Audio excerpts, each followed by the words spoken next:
How to fix Roblox problem reaching our service error. Hi guys, welcome back to our channel. Here are two ways to fix the Roblox unable to reach our service error.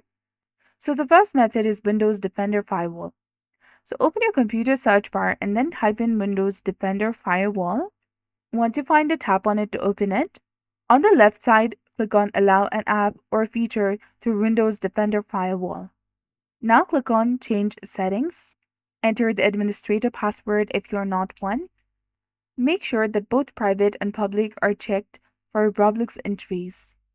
Now exit the firewall settings and try opening Roblox to see if it fixed the problem. Now you can also try changing the DNS server address. If the first method didn't work, open your computer search bar and then type in View Network Settings. Find the internet connection that you're using right now. Now right-click on your active internet connection and select Properties. In the Properties section, find the Internet Protocol version 4 TCP/IPv4 and select it and then click on its properties.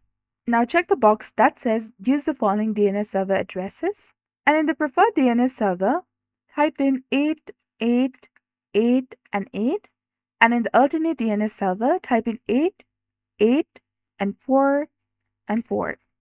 Then tap on OK. This should definitely resolve the issue. So this was all about it. So this is how you can fix the Roblox problem reaching our service error. So if you found this guide helpful, please like, share, and subscribe. Thanks for watching. See you in the next one.